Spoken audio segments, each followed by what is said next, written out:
안녕하세요, 농개예요. 자발적 비혼모로 화제였던 사유리가 지금 욕을 먹고 있는데, 기사를 보신 분들은 이미 알고 계시겠지만 사유리 집에 불이 났었죠. 다행히 다친 사람은 없어 보이는데, 불은 사유리 집에 났는데 불똥은 스타벅스에 튀어버린 이 사건이 여자들의 이중성을 단번에 보여드릴 수 있을 것 같아서 한번 정리해보겠습니다. 먼저 사유리 글을 보면 엄청 길죠. 내용을 좀 줄여보면, 사유리의 3개월 된 아들과 베이비시터 그리고 키우는 강아지들까지 연기가 자욱한 계단을 통해 화재 현장을 빠져나왔다. 코 속 그을음까지 인증하면서 얼마나 연기가 심했었는지 알 수 있는 당시 사진까지 올라와 있죠. 근데 사유리는 화재 현장을 빠져나오자마자 간 곳이 집 바로 옆 동물병원이고, 강아지들을 맡기고 길 건너에 있는 스타벅스로 바로 갔죠. 보통 우리 생각으로는 이제 화재 연기를 마시고 심지어 아기까지 있는 상황에서 병원이 아닌 스타벅스는 좀 잘 이해가 안 되는 상황인데, 사유리는 너무 추워서 어디라도 들어갈 안전한 곳을 찾았다 뭐 이러던데, 동물병원은 안 안전했나? 아무튼 길까지 건너 찾아간 스타벅스에서 QR코드 인증을 못하면 매장에 계실 수 없다라는 안내를 받았고, 입술이 파랗게 된 아들을 보여주면서 제발 아들을 위해 잠깐이라도 실내에 있게 해달라고 했지만 끝까지 안 된다고 하셨습니다. 그러니까 화재를 피해 뛰쳐나온 사유리 모자를 핸드폰 QR코드가 없다는 이유로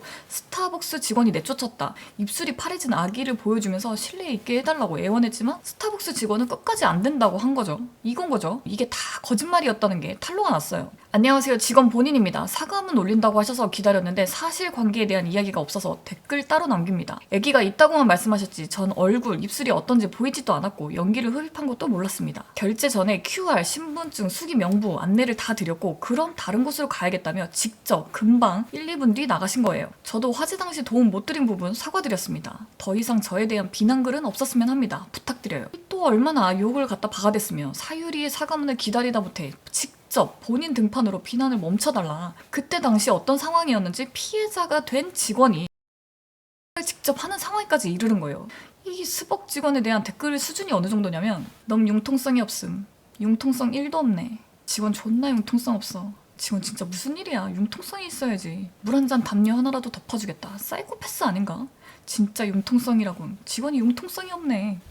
모두가 한마음 한뜻으로 직원 융통성 걱정이 사이코패스 아니냐. 이 사유리의 말만 듣고 득달같이 달려가서 물어뜯는 너네들이야말로 융통성 재료의 싸패들이죠. 다들 학폭으로 중립기업 박는 게 학습이 돼 있을 텐데 또 끌어넘치고 말았어요. 못 고쳐. 저 직원은 얼마나 더 융통성을 부려야 욕을 안 먹고, 오지랖 부린다고 담요에 물까지 갖다 주고. 뭐 사장이야? 무슨 융통성. 이거 잘못되면 바로 업주 책임이죠. 사실 직원이 이렇게 받아줬었다 이렇게 사유리가 글을 올려버리면 업주만 똥 뒤집어 쓰는 거예요. 우리는 얼마 전 김호준을 통해 K방역을 어기면 어떻게 엿을 먹게 되는지, 어떻게 똥을 뒤집어 쓰게 되는지를 배웠었죠. 김호준 과태료 10만원, 스타벅스 업주는 150만원. 아직도 결론이 안 나오고 있는데, 이 턱스크 관리만 잘못해도 어떻게 되는지 잘 알고 있는 스타벅스는 더욱더 지침이 강화됐을 겁니다. 지침도 사실 정부 지침이죠. 이 나라 지침 욕하려면 민주당부터 방역의 융통성이 어딨어. 사유리 글 다시 보면 경비실 앞에 10살도 안 된 아이가 맨발로 얇은 파자마를 입고 서 있었는데 제 다운 자켓을 걸쳐주었습니다. 이런 선행 베이스 깔고 가는 것부터가 이 느낌이 좀 쎄했는데, 이 사유리는 올리지 말아야 할 글을 올려버린 거죠. 어제 제가 썼던 감정적 글 때문에 하루 종일 불편하게 했던 스타벅스 직원분에게 진심으로 사과드립니다. 오로지 제 입장만 생각하고 무례한 행동을 다시 한번 사과드립니다.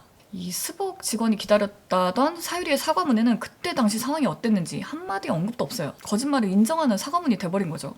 그리고 직원 등판하자마자 그렇게 융통성 걱정해주는 그 많은 분들이 싹 사라졌어요. 싹. 하여튼 냄비근성들. 저라도 그랬어요. 사유리님 이해합니다. 아마 아가들을 키우고 있는 엄마들은 모두 다 이해할 거예요. 무례하지 않았고 실수는 아니라고 생각합니다. 아기, 아기 엄마, 강아지 이 세 박자가 딱 맞아 떨어져서 힘내라는 옹호글이 있는 반면, 얼탱이가 없네. 족본 가서 사세요.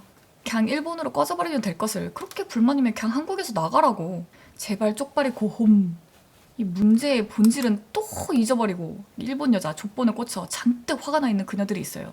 참 혼란스럽다. 이렇게 족본, 쪽발이 욕이란 욕은 다 하는 그녀들을 조용히 시키는 방법은 딱 하나. 기부를 하시면 됩니다. 자발적 비혼모 사유리 베이비박스에 1000만원 기부. 멋있다. 사유리 진짜 멋있어. 사유리는 완전 일본인이지. 한국에서 활동하고 아기 100일상도 한국식으로 하고 한국 많이 좋아하는 것 같아. 자발적 미혼모 기사 제목 수준하고는 사유리 베이비박스에 1000만원 기부 이렇게 쓰라고.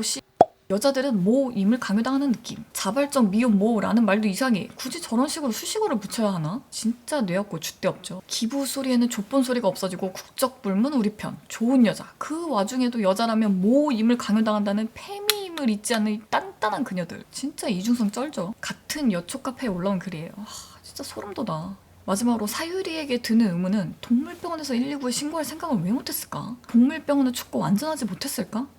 길까지 건너간 스타벅스에서도 119에 신고할 생각을 왜 못했을까? 아무리 코로나로 병원 가기 싫었어도 연기 마신 아기를 생각했다면 커피를 주문할 게 아니라 병원으로 가는 게 먼저가 아니었을까? 스타벅스에 서운함을 표시할 게 아니라 정부 지침에 구멍을 꾸짖었다면 더 좋은 지적이 되지 않았을까? 참 여러 가지 아쉬움이 남습니다. 그래서 오늘 하고 싶은 말은 농기였습니다.